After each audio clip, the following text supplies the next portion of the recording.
Um, we have a few attendees, so I'd just like to welcome everyone. We'll just maybe wait a couple minutes to make sure all the attendees are in, and then we'll start.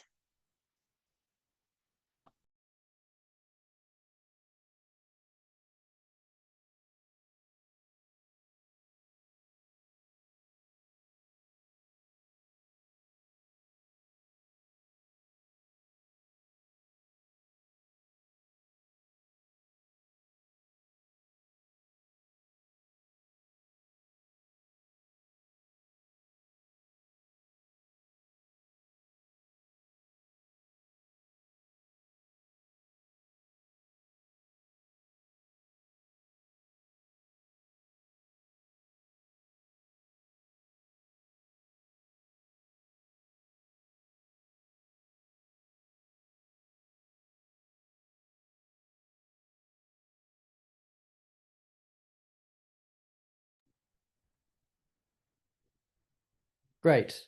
Renee, I think we'll get started. Hello everyone, and welcome to this Transition Zero webinar. My name's Matt Gray. I am the co-founder and CEO of Transition Zero. We're excited to have you here. Thank you so much for taking the time out of your busy schedule to join us. Today we're going to be presenting the results of a recently released report on modeling 24/7 carbon-free electricity in Singapore. I'm joined by my colleagues, Isabella Suarez and Handrianti Puspitarini.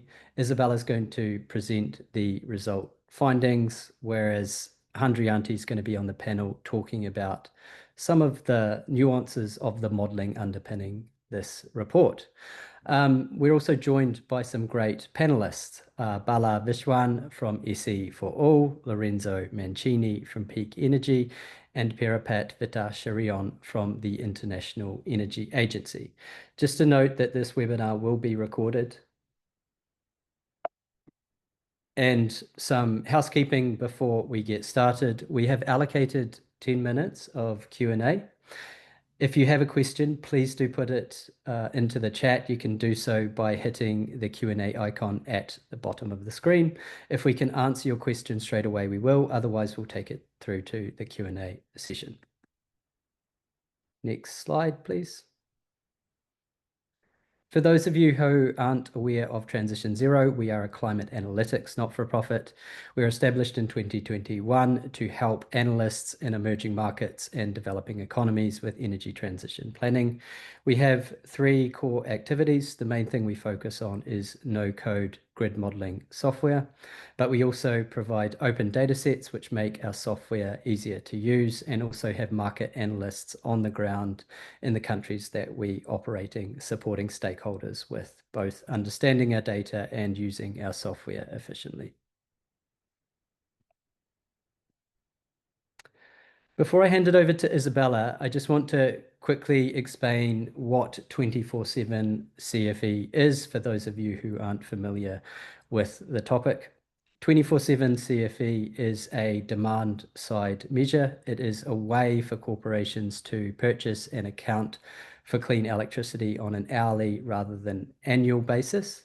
It is becoming increasingly more important. So, for example, hourly matching is enshrined in the proposed revisions to the Scope 2 accounting guidance under the GHG protocol. At Transition Zero, we believe in locally led least cost energy planning. And for that reason, we see 24/7 CFE as one of many measures that can help achieve that outcome. Next slide, please. So this report on Singapore is part of a wider series. We have also released reports on India, Japan, Malaysia, and Taiwan. Those are available to download on our website. And also to mention that these reports are based on open source grid models. Those models are available via our GitHub and will be released in November.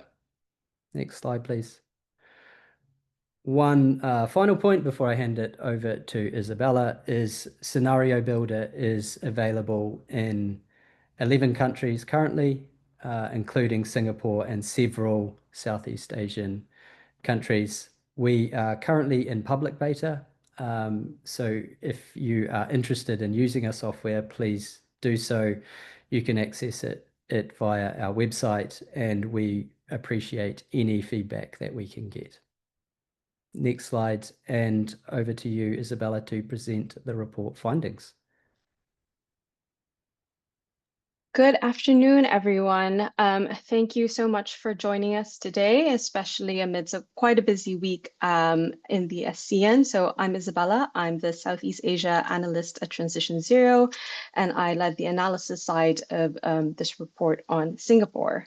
So very first thing, Matt gave a bit of a refresher on what 24/7 CFE is, but just to reiterate and visualize that point, under the current system, or what we call annual matching, companies purchase enough renewable energy or certificates to match their total electricity use over the course of an entire year. So because this matching is averaged annually, it doesn't necessarily reflect when the power is actually produced. So it's possible at night or when the sun isn't shining, that those same companies are still drawing power from fossil fuel generators. And hourly matching, which is the third visual on this chart, tries to address this by matching every hour of power to a unit of clean energy on the same grid. So this approach is meant to align corporate procurement with the physical reality of how the grid works.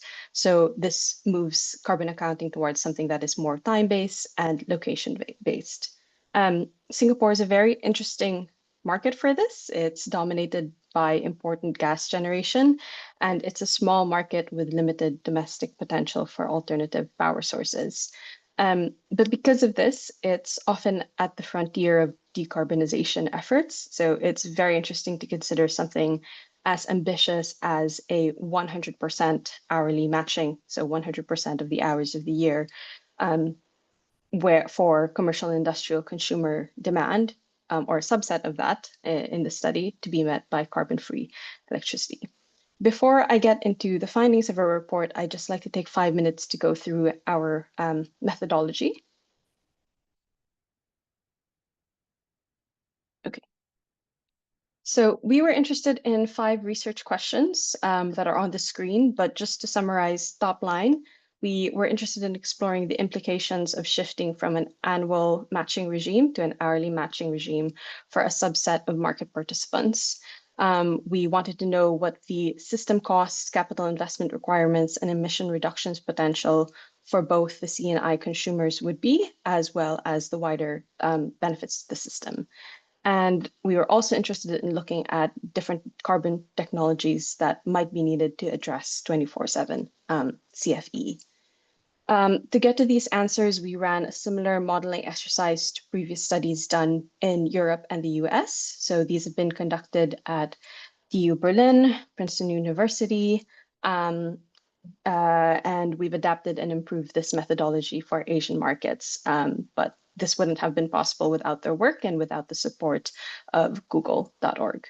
So methodology. The very first thing that we do is set up our model on PIPSA, which is an open source modeling package that optimizes dispatch based on least cost. So we are modeling at an hourly resolution as is necessary, and we are looking at 2030. So we're very interested in the nearer term potential of the 24/7 CFE. So in the model, Singapore is treated as a single node, but it's interconnected to 2 other countries. So we represent an existing line to Malaysia, as you can see here. That's about 1 gigawatt. And then another 1 gigawatt interconnector to Indonesia, which is planned and which we've added to the model to represent efforts around large solar projects for export between Batam, Indonesia, and Singapore. From there, we calibrate the model to appropriately represent Singapore in 2030. So we provide all of our inputs and assumptions in the report, which you can find on our website, but I would like to just highlight 2 key ones. So the first is demand. We assume that demand in 2030 grows by a compound annual growth rate of 3% in line with the EMA projections. On top of that, though, we have added a target the target for 2 gigawatts of new demand from new firm commercial and industrial consumers. We think a subset of that demand, or I would say we would assume a subset of that demand is participating in annual or hourly matching regimes in 2030. That's about 5% of total demand in 2030, or 3.5 terawatt hours. The second thing to note is that we do assume that the targets that the government has set for decarbonization have been achieved, including around 1.6 gigawatts of solar capacity and an emissions target of 60 million tons of CO2 peak in the power sector by this time. Okay, then we go into the actual modeling. So first, to start, we obviously have to represent the reference scenario, or what the Singapore grid looks like in 2030. This accounts for existing and planned generation and import capacity. We then go into the range of scenarios that we're interested in. So as mentioned, we're interested in different types of technologies and whether newer or more novel technologies would be needed to meet 24/7 CFE in Singapore. So we have 3 different technology palettes that we're looking at. The first is what is commercially available today, so solar and batteries.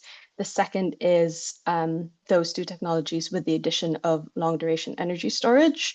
So from consultation with different partners in the region, we have selected vanadium ion batteries.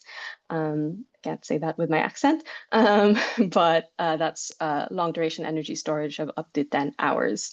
And then from a technology palette, or the third one is where we introduce more novel alternative technologies, including gas hydrogen blending, as well as gas CCS. So these 3 technology palettes are what is available to meet the different annual matching regimes. So first we do a scenario with the annual matching regime, one for each technology palette, annual matched, and then for the hour, and then trying to match that at an hourly matching regime.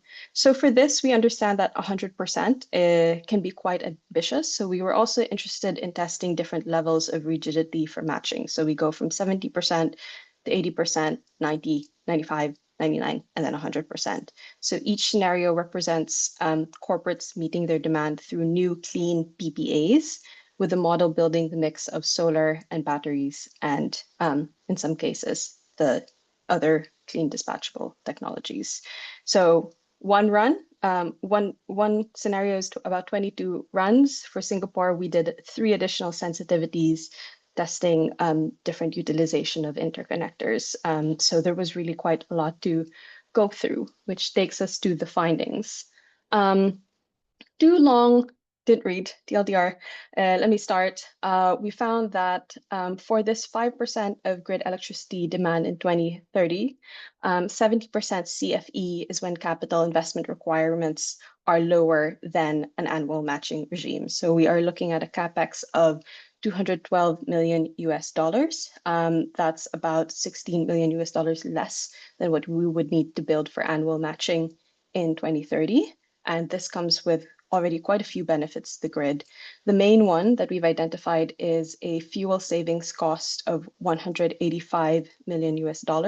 So if corporate and industrial consumers are able to sell excess electricity from trying to meet annual matching back to the grid, this would displace a significant amount of gas generation and avoid 1 million metric tons of CO2 annually. So overall, in a net system cost, if you consider this altogether, 70% CFE is around $2 million US less than annual matching.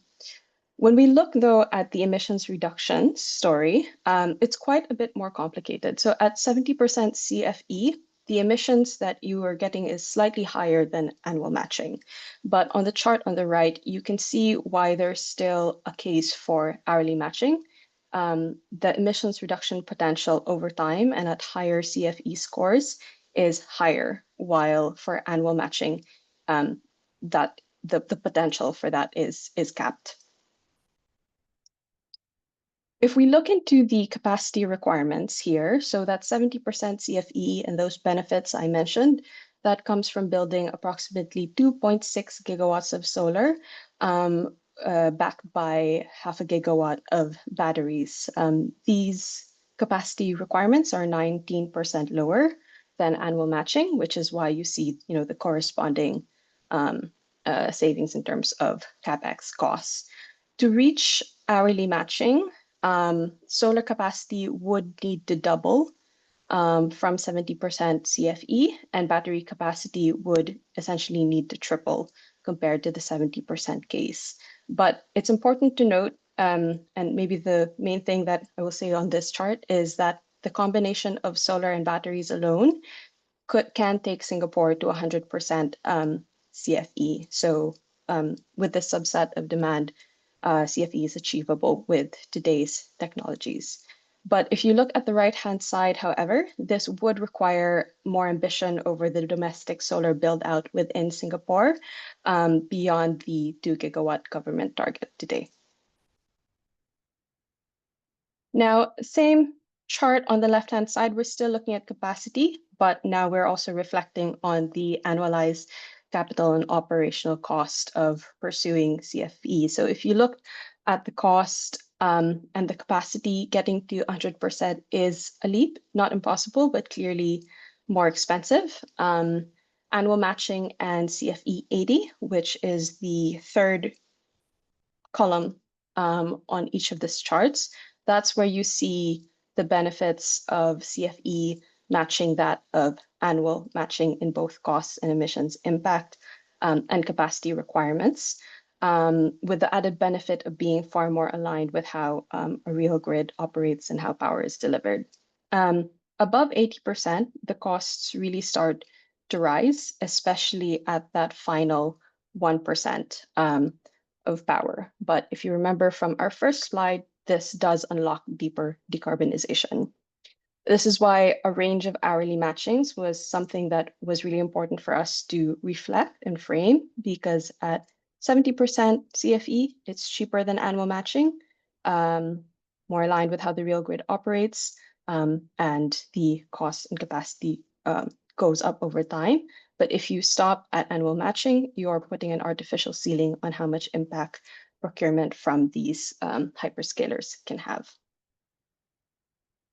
Okay, so the reason, one of the biggest reasons for that overbuild or increase in costs and higher CFE scores is because C&I consumers can no longer rely on the Singapore grid to meet some of their demands. So on this chart, you have gray, which is the procured power that C&I consumers can have at certain hours of the year when the Singapore grid is cleaner.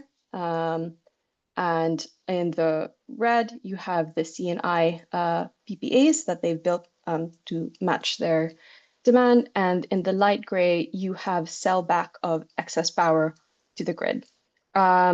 So one important thing that I should mention here is that overbuild can also benefit the grid consumers if the C&I consumers are able to sell back excess power onto the grid. That's where we see the fuel cost savings happening.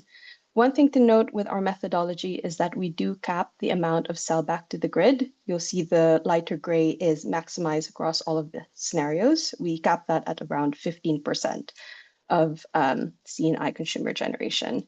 We've seen from our other CFE studies in Japan and Taiwan, where these are not capped, that the potential emissions reductions and cost benefits to the grid would be even higher if sellback to the grid was left uncapped.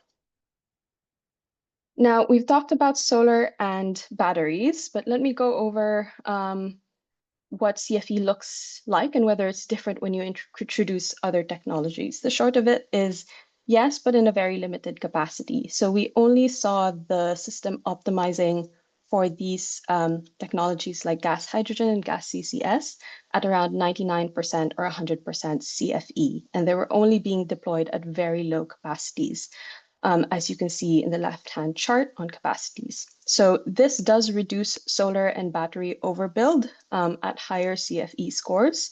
But on the right-hand chart, though, you'll see that these technologies do overall reduce CapEx as a result, but they remain expensive and geographically constrained solutions. And the annual cost per unit of capacity that we saw as a result was very high. So for gas CCS, it was around 645,000 US dollars per megawatt installed, and 195 for gas hydrogen. So that's dramatically higher than solar and batteries. The other thing here is that given Singapore's limited land and lack of proximate CO2 storage bins, CCS may require long-range shipping, which we don't account for in our cost estimates at the moment. Okay, before I end, I also want to take you through another technology that Singapore is very keen on, which we were testing with the studies, which is imports or transmission from other countries.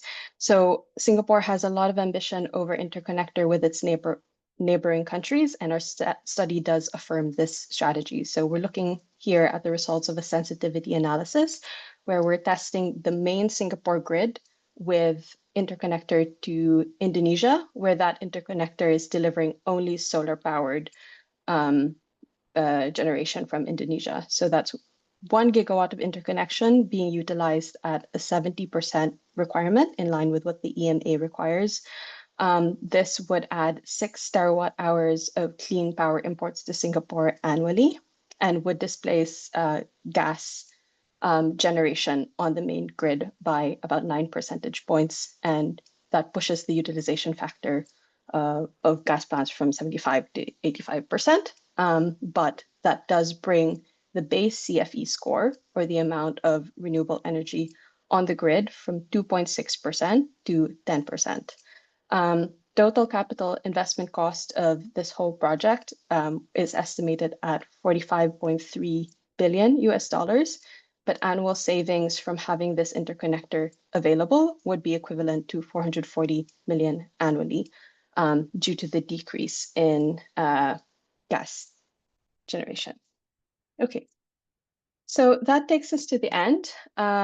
So before I hand over to Matt and the panel, I'll take you through some of our policy guidance. So instead of thinking that only 100% CFE matters, what we found really interesting with this study is that there are benefits to introducing hourly matching early on and targeting it even at lower lower percentages of hourly matching, with the highest emissions benefits, of course, happening at 100% CFE. This will not be an easy thing to implement, but even at lower CFE scores, you are setting the system up for better matching and better tracking of emissions and power. The main thing is really to focus on proven technologies like solar and battery storage, both domestically and across the region, as a important solution.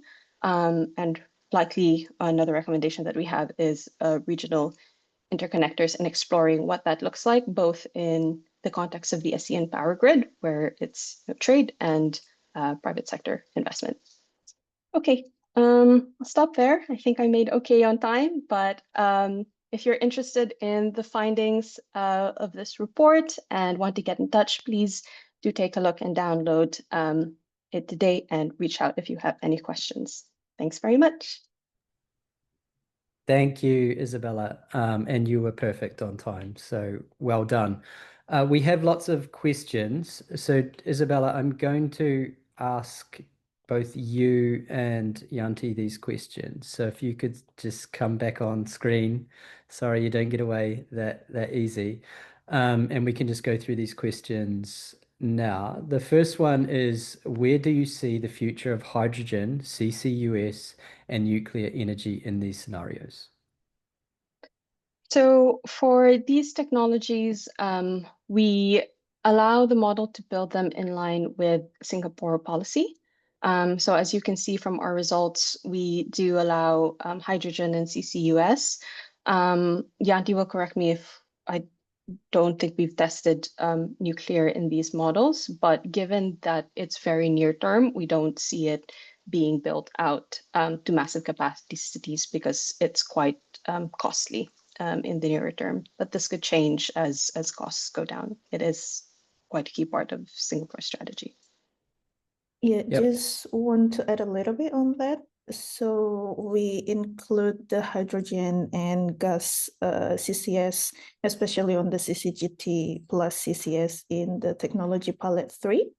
So we try to exercise how this new technology reacts and answer the needs of the CNI customer in this technology palette.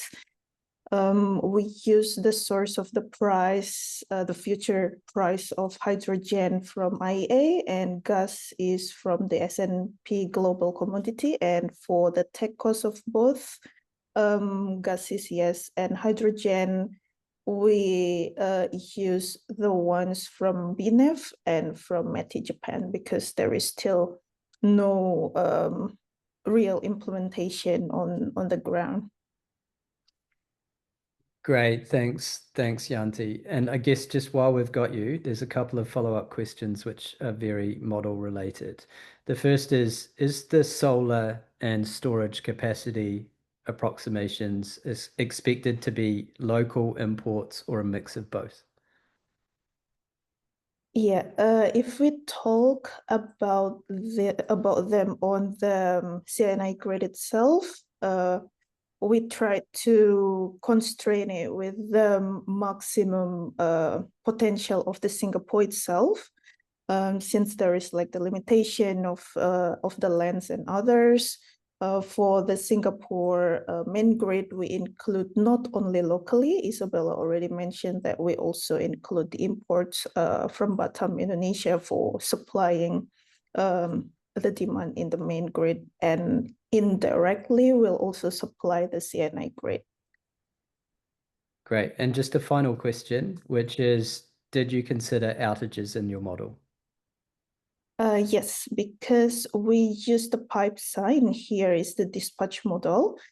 And inside PIPESA, we have what we call PMAX PU, or the availability factor, that a plan or a technology must generate something, must generate electricity at the minimum level and the maximum level that the technology is allowed.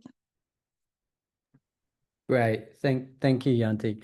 We also have one hand up, I believe. So could that person just quickly introduce themselves and ask the question?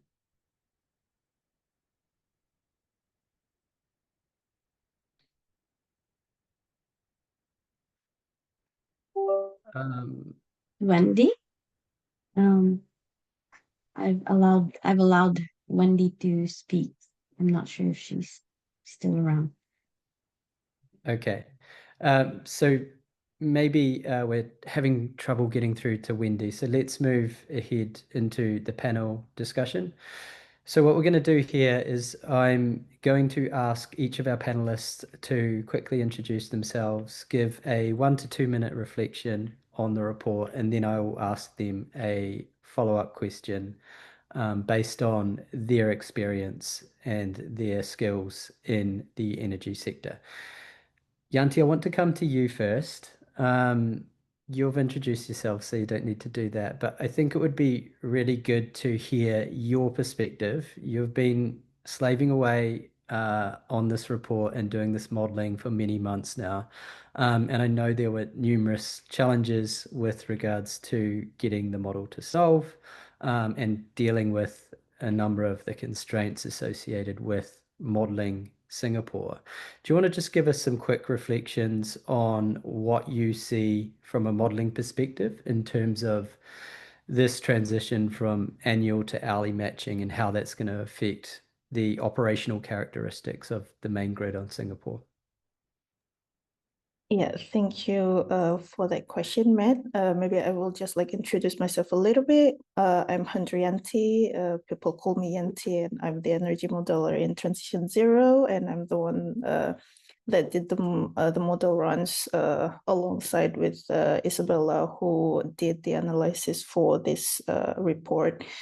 So back to Matt's question. So yeah, technically from the model, annual matching requires send a customer to buy or provide generation that matches the annual volume of the demand, while hourly matching requires them to match hour by hour of load or demand with the low carbon generation and import from the main grid if needed.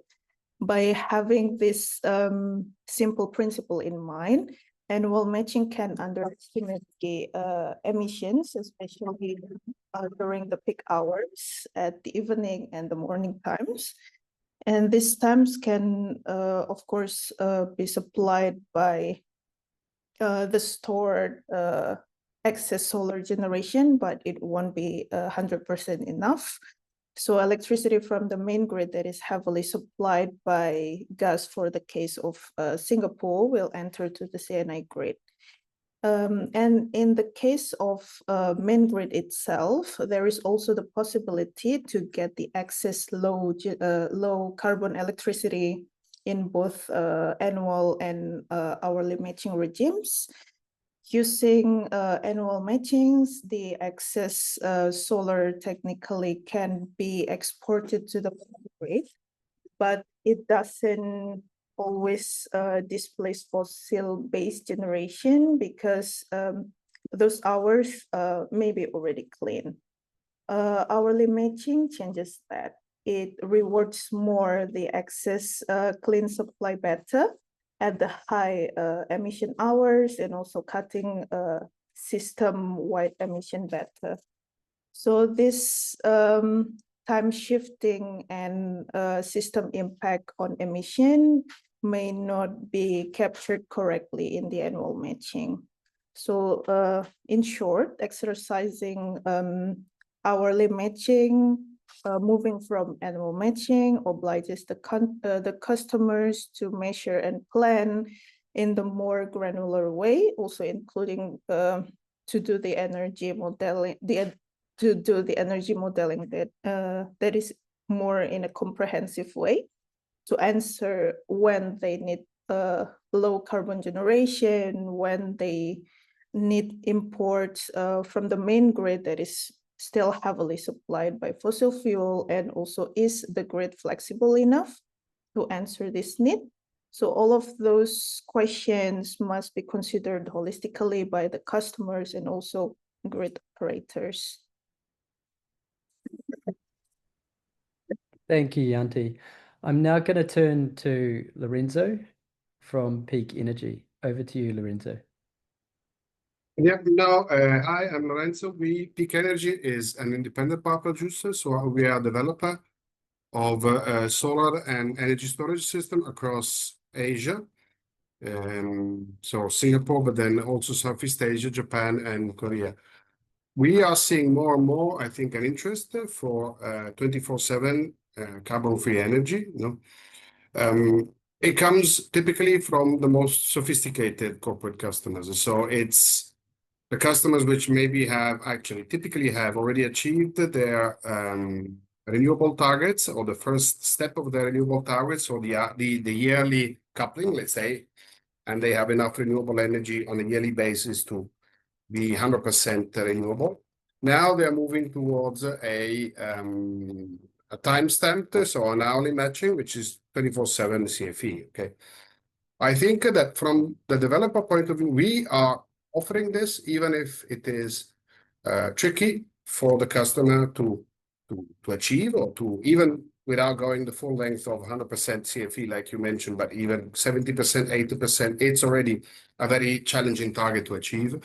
It's still very interesting. I think it's driven from the corporate point of view also, well, in Singapore, because the government had introduced a moratorium for data centers, which have a flat profile, load profile, basically requiring them to supply or to source renewable energy in order to open up new data centers. Okay, but other than that, I think it matches much better the reality of what they consume versus what the renewable claims are, which is to some extent just a claim in many cases. No. That being said, Singapore, like I think the report highlighted very well, in order to make inroads in this, needs imports, big imports. Okay. And yeah, everything is set. EMA has opened the door, released licenses, and so on. But I think everyone is still, I mean, I'm curious to see also what my colleagues think, but everyone is still waiting to see if and when and how it's going to happen. Great, thanks, Lorenzo. And just a follow-up question. So of all the panelists, you're representing the private sector. So you're trying to get stuff done in the real world. You've touched on it a bit, but I'm just wondering if you could expand the comment you made with regards to imports and with regards to some of the challenges and barriers associated with 24/7 CFE and wider APAC. Yeah, well, I mean, let's say the second part first. I think what we are seeing, one requirement, which is a pre-requirement or precondition, I think, for 24/7 to actually happen, is a deregulated electricity market. Because you need to be able to source different kind of electricities from different sources off-site, obviously, and that's a big limitation in the sense that means we are talking about Taiwan, Japan, Korea, and Singapore. That's it in Asia for the moment, let's say, okay, excluding China or India. Okay. Japan, there is definitely a lot that's happening, I think, and it's the hottest market at this moment, also because it's the most deregulated. We are working on project with corporate customers for 24/7 CFE, so going through the process also of how you verify the time matching and so on. Okay. In Singapore, it definitely is the most attractive, potentially biggest market, I think, because a lot of the most sophisticated customers are here in any case. So not only the data centers, but also the big corporates, they have headquarters here and are typically able to have 24/7 CFE in Europe and US. And so they are asking, okay, why can't we do this in Singapore, which is on the same level, let's say, from a certain point of view.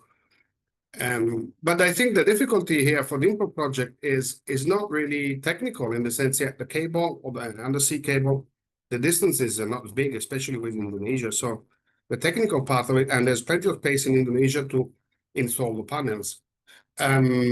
The concerns, I think, on both sides of the water, let's say, are political in the sense that does very brutally Singapore really want to hand over its light switch to Indonesia or to Malaysia or anyone else, let's say. It becomes a question of national security for Singapore. And this is where I think we are at this moment, in the sense that this is where it becomes really complicated. Singapore is trying to diversify, so there is import projects not only from Indonesia, but also from Malaysia, from Vietnam, from Laos, whatever. But still, it's a question of, do you really want to tie yourself that your energy independence is dependent from someone else, let's say? Yeah, no, great response there. I'm now going to hand over to Pirapat from the IEA. Thanks very much. Thank you for this interesting report.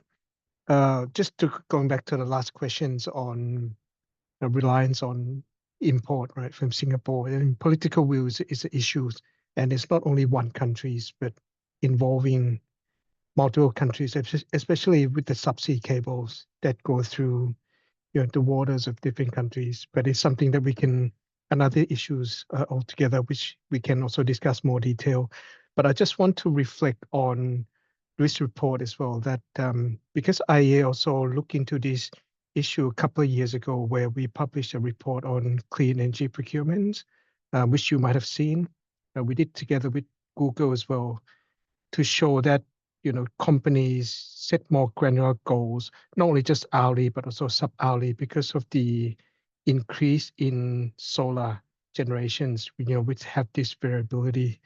And it shows that, I mean, similar to the results from your study as well, that the hourly matching demand and clean generations, can deliver a more robust emission outcomes, and also can stimulate the deployments of flexible technologies like the storage, especially the batteries, as well as the existing like dispatchable clean generations.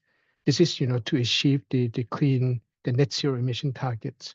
So Singapore is an interesting case, as you mentioned, because the country has the ambitious emission reduction targets, probably the most ambitious in Southeast Asia. And also, but the thing is that it has limited domestic potential in terms of renewables. So, the import, the cross-border power trade is something, is a key aspect that should be considered. So I think the modeling from Transition Zero also highlight that, moving from annual to hourly matching can bring benefits, but that again, depending on the level of the percentage, whether, CFE 70%, 80%, but going higher, approaching 100% there's an implication in terms of the cost.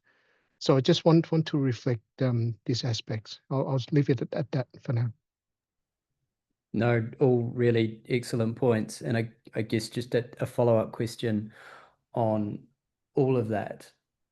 With regards to regional trade, to what extent do you think 24/7 CFE can enable that? And in addition to that question, can 24/7 CFE deal with some of these incentive issues that Lorenzo mentioned? So for instance, state-owned or country utilities typically want to sell as much electricity as possible. And if you're trading with your partners, by definition, one partner will be selling less electricity rather than more because imports will flow based on who has the lowest marginal cost. So I'm just wondering if you could provide some more context there.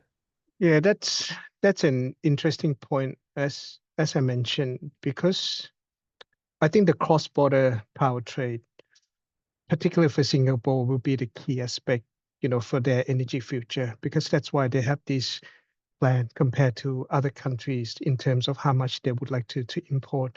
And also they pay attention in terms of the energy security as well, because, those that interconnections, there need to be some reserve capacity. Based on our analysis that we recently published, we look at the overall renewable potential in Southeast Asia, which is only wind and solar alone actually is in excess of 20 terawatt, which is, more than 50 times of the current installed capacity of regions. So that, tapping into that, I think it's going to be quite crucial. And, 24/7 is the arrangement that also need to depends because it's involved, buy and seller. But as your report, highlighted in terms of the benefits, looking at the interconnections with importing from Indonesia with 1 gigawatt capacity, can, and not only that, but also increase the utilization of the existing interconnections with Malaysia can bring benefits in terms of, cut emissions. So I think there's a potential for that, especially last week, there's been an announcement of the enhanced ASEAN Power Grid MOU.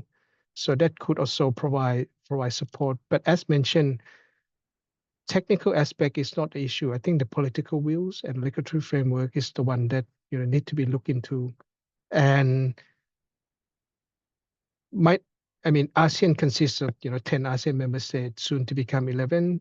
So I think looking at the whole regional level might be a bit ambitious. So we might want to start with, sub-regional interconnection between Singapore and Indonesia and Malaysia as a starting point. Yeah, no, excellent point, and I agree. Bilateral deals and pilots is probably the best way to move forward, at least initially. I'm now going to hand over to Bala from SE for All. Thank you.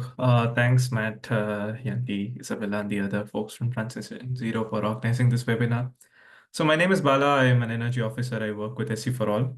Specifically, one of the things that I do in my capacity is to support the 24/7 Carbon-Free Energy Compact, which has around 180 signatories. It's been around for 4 years. One of the things that we've noticed is that actually the number of signatories from the Asia Pacific in general has grown significantly in the last few years. Now they account for about 1/4 of our total signatory base. So the studies by Transition Zero have been very timely. So that's very critical. As one of the sort of key aspects of how 24/7 CFE can be implemented would be, of course, on the national context. So coming in as the last panelist, one of the benefits is that I can also reflect on all the other panelists and their comments. For example, we spoke a lot about the regional trade, and one of the ways it shows how 24/7 CFE can be in the region is constrained is the fact that there are these political differences. And this can be perhaps compared with, say, Europe and North America, which has had 24/7 CFE projects and plans for a little longer, where this kind of a regional trade is not that serious of a political issue because the EU has a very strong integrated grid. So that's one example. And so coming back to the point about the report by Transition Zero, I feel like there has been a certain amount of knowledge gap. Like at a global level, at a system level, we know that there are a lot of benefits for 24/7 CFE. But because of the inherent variance of the national context or the regional context, doing more country-specific studies is very key. And seeing the series of studies from Transition Zero has been quite helpful in sort of contextualizing this. Couple of key takeaways. I found it very fascinating that the annual matching is basically already comparable to CFE at 80%. So like you can switch and set targets. And I think Isabella also mentioned this in her presentation. You can sort of ratchet it up further as well. So I think, yeah, there is a lot of like useful insights that's coming through. And this study is particularly bridging the knowledge gap that we need in the region.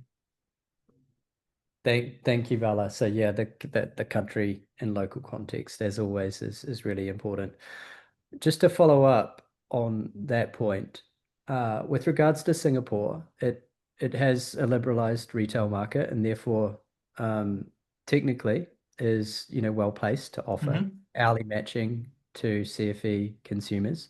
So my question for you is why should market participants be considering this? That's a good one. So we can, I would say, look at this on like, say, two perspectives. One can be the market players and the other at national energy system planners as well. I would say the hourly matching and the 24/7 CFE sort of oriented approach is representative of a paradigm shift in how we look at electricity markets and how we should plan for it.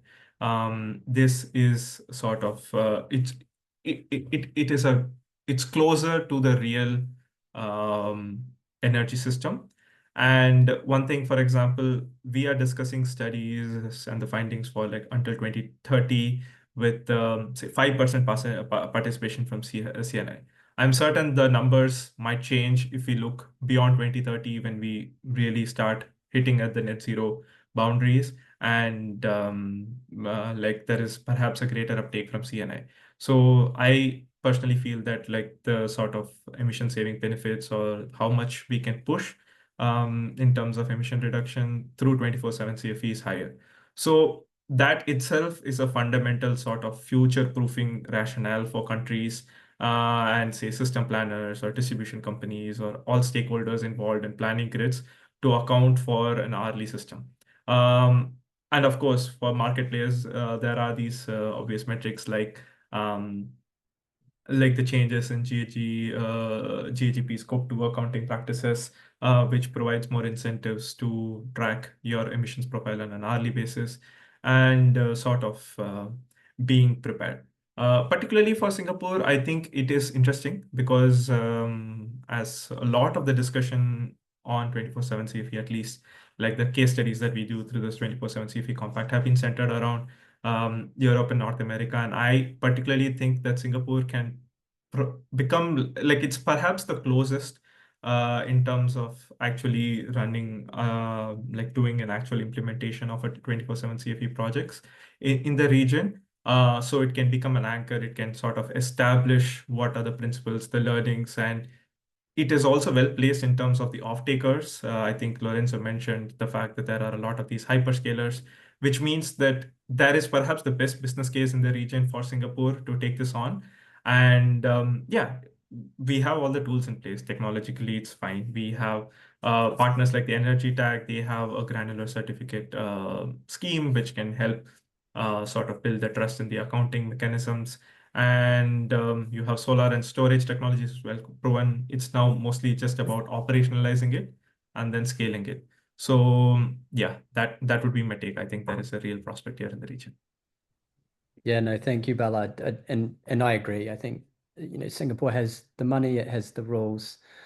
So it could be a catalyst for CFE. And I think what we hope is that it'll be a catalyst for ASEAN Power Grid as well, because it is in the situation where it doesn't have much land, it is going to have to rely on its neighbors. But I would like to also just hand it back over to Lorenzo, who I think will have some views Yeah, on. no, I wanted to add one thing to what both you guys were mentioning is that it's important, I think, also to note that the import projects have as a prerequisite to have integrated storage, in the sense that there was initially 75% capacity factor. Now it looks like it's going to be reduced to 60%.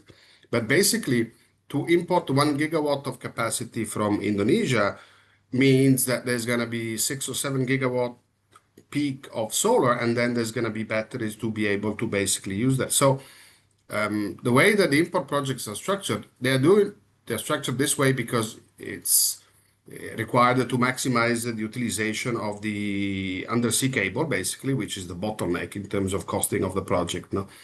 But that in practice means that whatever comes out of the cable to Singapore is already to some extent a flat, if not flat on a 24/7 basis, but 70% or 60% or whatever. It's already let's say, a cured signal. So basically, it's already in the direction of 24/7 in CFE. Also because having this kind of profile means that also the cost that it's going to have is not going to be the straightforward plain vanilla solar curve cost. It's going to be higher because it has storage. So I think that this will definitely help a lot in opening the door, especially in the terms of the corporates, that if they want to buy renewable energy coming from the import projects is going to be huge. It's going to be basically 3-4 times what's available now in the market, and it's all going to be shaped profiles and not pay as produced profiles. So it's going to be in the direction of 24/7. No, great point. And I guess just a follow-up question that I would have is that storage requirement, is that coming from the donor countries or the host countries, or both? It's coming from the host country in the sense, well, I think part of it is coming from the host country in the sense from Singapore, basically. Sorry, the receiving country, Singapore, I mean, and not the host country in the sense of Indonesia or whatever. Okay. The main reason it's technical because in terms of dollars per kilowatt hour, the undersea cable is the biggest cost element, and if you have just a pay as produced solar profile, you're basically using it 4 or 5 hours a day. It doesn't make much sense. Okay, if instead you have sufficient storage, and you're using it 60-70% of the time, it makes more sense. Okay, but on the other hand, I think it's also a prerequisite that EMA, the Energy Market Authority, has set, because if it doesn't, let's say, get flattened out, the profile that's being transmitted on the generation side, then it would need to be flattened out on the receiving side, because, yeah, all this is going to go on power. Okay, hyperscales, data centers, but also shopping malls, whatever, all things which have a flat profile, basically. So it would not really work if Singapore were to receive, I don't know, 3 or 4 gigawatts of peak energy at midday, and then basically everything going down at night, and all the gas-fired peakers have to start up again. Excellent. Bala, would you like to? Yeah. I'll keep it brief. So one thing that came up when I was just discussing this project with our colleagues is a key element, an interesting element would be the cross-boundary renewable energy certification. And because that is like the mechanism through which claims can be made on carbon-free energy or renewable energy. And having that being considered on a granular basis will be critical for implementation, given how important the interconnectedness and imports are perhaps going to be going into the future. So that can be an area which perhaps warrants deeper studies or something that can be a key lever which can further enable 24/7 CFE in the country. Yeah, no, that's a great point. Also, Pirapat, I noticed you had your hand up. Do you want to jump in as well? Yeah, just want to add quickly to the point in terms of having the storage. Also, I believe the requirements to get the pre-license, like pre-approval, is that because Singapore is quite concerned in terms of reliability in electricity that they get, because the country has, I think, the most reliable system in the world. Like looking at in terms of the loss of load and all of the statistic, it stand out as like a gold plate that EMA, not only EMA, but also SP really prioritize in terms of reliability. So that's why I think they require not just storage, but the import to be able to be flexible to provide it when needed, when the system actually needed in Singapore, just to keep that reliability standard. Yeah, absolutely. We are approaching time. I am wondering if there are any more questions out there from the audience. Renee, do we have any more questions? Any more hands up? Lorenzo has his hand up. I know it. Okay. Great. Well, if there is no more questions, I'd just like to firstly thank our colleagues at the IEA, SE for All, and Peak Energy for taking the time to be on the panel and for their excellent interventions. Also would like to thank my Transition Zero colleagues, Isabella and Yanti, for their excellent presentations and interventions as well. And most of all, thanking everyone for joining today. I hope it was useful. Before we sign off for the day, I would just like to say that we have a couple of webinars coming up for Japan and for Malaysia. Also, Isabella and I are in Singapore next week for Singapore International Energy Week. If you would like to catch up with us to talk about grid modeling, 24/7 CFE, or transition planning, it would be great to hear from you. But on that note, thank you, everyone, once again, and goodbye. Hope you have a great day. Thank you. Thanks for Thank you. having us. Thank Bye. you, guys. That was a great Bye. discussion.